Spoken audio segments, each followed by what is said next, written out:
Oh,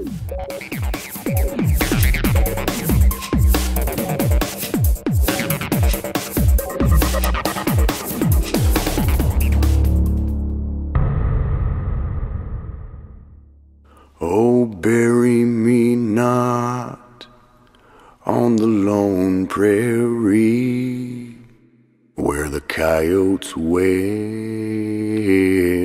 and the wind blows free. And when I die, don't bury me 'neath the western sky on the lone prairie.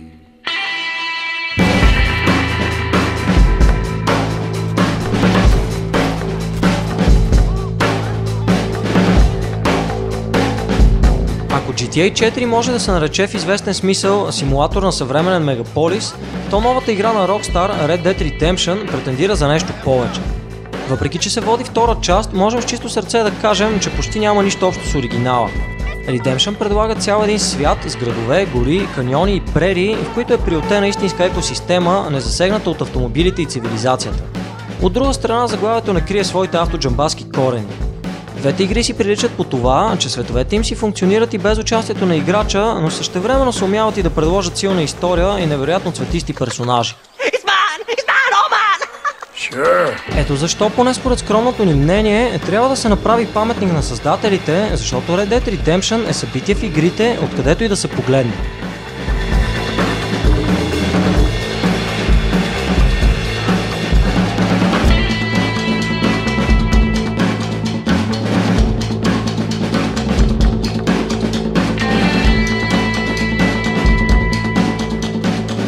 Историята започва, когато Джон Мартън пристига с кораб, съпроводен от двама полицаи. Те го изпращат до влака да си ходи по живо по здраво. Вместо топло посрещане от приятелите си, Джон получава куршум. На предела между живота и смъртта, той е спасен от фермерката Бони. От тук насетне пред Марстън стои едничката задача да намери бившите си дружки и да им отмъсти. Персонажите, които среща своето приключение, са достойни за коя да е част на GTA. Имаме си шарлатанин, продаващ вълшебен елексир, побъркан ловец на съкровища, напомнящ Зам Гъл, сгърчен от живота ирландец пияница и множество кой от кой по-колоритни образи.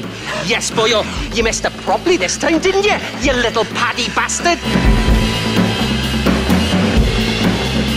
Rockstar са известни с това, че успяват да създадат блестящи персонажи, но още по-известни с умението си да ги използват както трябва. Често няма да сте успели да видите една сюжетна нишка до край, когато пред вас се открива възможност да захванете още две. Дори обичайното разделяне на важни и второстепенни истории е размито. За да се придвижвате напред е нужно да изпълнявате всички задачи, които ви се възлагат. Ето защо освен престрелките се случва понякога да извършвате напълно аграрни дейности, като например да приберете от полето пощорелите от бурята крави или да се надпреварвате с колесници. Постепенно, малко по малко частите от пъзела се събират, за да се достигне до логичния край. Иначе не е като да нямаме забележки към историята. Така, например, ни се искаше Марстън да не е чак толкова праволинеен в някои случаи, но от друга страна, той едва ли не е единственият нормален човек в играта и може би именно заради това изпъква сред останалите. Но сюжетът има и задача. Той играе ролята на един своеобразен туроператор, като не само ви запознава с този прекрасен свят, но и буквално ви потапя в него. I'm a traveling man, sir. This land is much too small for the likes of me.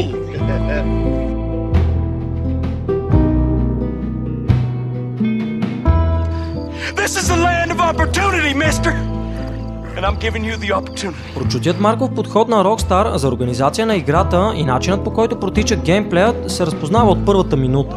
Можем да кажем, че Rockstar San Diego са създали в Red Dead Redemption истински симулатор на живота, надминавайки с лекота всички подобни опити, правени до момента. Нещо повече, творението им по всякакъв начин се опитва да ви изкуши да изоставите поредната отбрана на дилижанса или нападението над някакъв лагер и да се втурнете да изследвате света. Но дори да не го направите, дългите разстояния между две контролни точки съвсем не протичат единствено скучна езда, защото непрекъснато изникват най-разнообразни събития. Можете да застреляте някой елен, преминаващ край пътя и да продадете месото му в магазина, можете и да помогнете на случайен пътник, изпаднал в беда. При поредното претърсване на трупове пък е възможно да се натъкнете на карта с съкровища и да тръгнете да ги издирвате. Може да си харесате и ловите някой кон от препускащите в дивата пустоща буни, като обязването става чрез много забавна мини-игра. Допълнителни пари могат да се заработят като ловец на глави.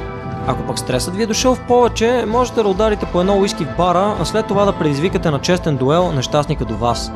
Ако страдате от безсъние, защо пък да не предприемете патрулираща обиколка с кучето около ферма, тормозана от койоти или крадци? А защо и да не си поиграете на нож около пръсти, класическо закачане на подкови и още по-класически покер или блекджек? Или пък да разпънете лагер в прерията и да наблюдавате звездите? Но не си мислете, че някой ви кара непременно да сте от добрите. Това е игра на Rockstar, нали не сте забравили? Сиреч, предоставена ви е възможността да бъдете какъвто си искате. Наоколо действително има прекрасно функционираща екосистема, но за щастие в Дивия Запад няма Greenpeace и можете да изтребите всичко живо, включително и представителите на Homo sapiens. Това вероятно ще доведе до малки пререкания с органите на реда, но срещу малка сума за кръвнина или опрощаващо писмо, злодеяната се забравят на мига. За да не доскучават прекосяванията в реално време на огромните разстояния, авторите често прикрепят към героя спътник, който с охота разказва някакви истории или коментира. Yeah! Oh, it was the marshal who hired me. Lee Johnson. Do you know him? I think I heard his name. Ако пък не ви се занимава да губите половин час в езда, можете да отскочите до близкия град, където има услужлив транспорт, спестяващ цялата разходка. Екшенът като замисъл е 1:1 с този на GTA. Системата за прикритие е същата и върши прекрасно своята работа. Престрелките са опростени от ауто-ейма, но без непременно да са дразнещо автоматизирани. По-напечените моменти може да се използва така наречения Dead Eye, при стартирането на който времето се забавя и могат да се прихванат няколко мишени наведнъж. Ако сте от по-миролюбивите, можете да използвате ластото като начин за решаване на проблемите, като е възможно, разбира се, да влачите някой нещастник с коня. Толкова комплексен свят няма начин да не страда от недостатъци и бъгове. Но докато играехме, не срещнахме нито един, който да ни откаже или да ни попречи да продължим напред. Red Dead Redemption предлага наистина най-комплексния геймплей, който можете да срещнете в Sandbox игра. Броят на възможностите е внушителен, а територията на играта е огромна. От тук произлизат и евентуалните проблеми за любителите на кратки и високоинтензивни праволинейни екшени, защото този шедьовър не се консумира на екс, а на равномерни сладки глътки. My, take a look at you. Will you take a look at you? You look like you've seen trouble, mister, enough for 100 men.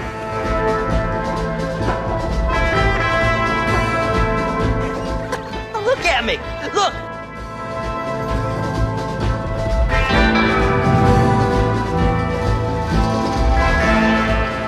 Откакто GTA 4 излезе на пазара, се появиха множество качествени Open World игри, които освен всичко изглеждаха отлично. Red Dead Redemption, поне в личната ни класация, вече е най-красивият представител на жанра. Тя притежава наистина невероятен ландшафт. В нея можете да видите съвсем истински прерии, каньони, реки и осеяни с кактуси поля. Градовете и селцата са толкова достоверни, че създават усещане, че са действително населявани, а не поредния бутафорен картонен модел. Но най-смайващото нещо са метеорологичните условия и смяната на деня с нощта. В много игри авторите са постигнали добри резултати при този аспект, но всичко направено до сега направо бледнее пред Redemption. Атмосферните условия и смяната на деня с нощта създават толкова автентична атмосфера, че едно и също място изглежда различно и ново всеки път. Най-стряскащото нещо, което ни направи впечатление, е, че играта има лоудинг практически само на кът сцените. Да, целият свят е достъпен и се преминава без абсолютно никакво дозареждане от край до край. И ако това не е чист технически подвиг, то какво е?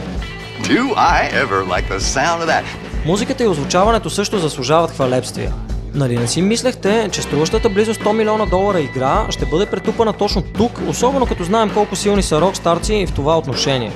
Композиторът Бил Елм е сътворил въздействаща звукова картина, подсилваща действието на екрана когато и както трябва. Озвучаващите актьори чудесно са уловили характерите на персонажите си и вдъхват живот на диалозите. I don't want to be no policeman, Marshal. Nor did I, my friend, I can promise you that.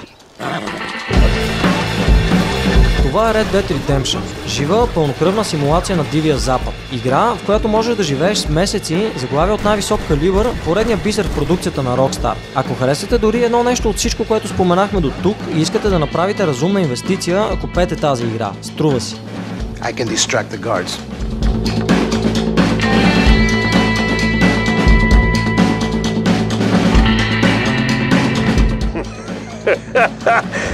I like your style, friend, but I think you're getting a little too familiar. No, sir.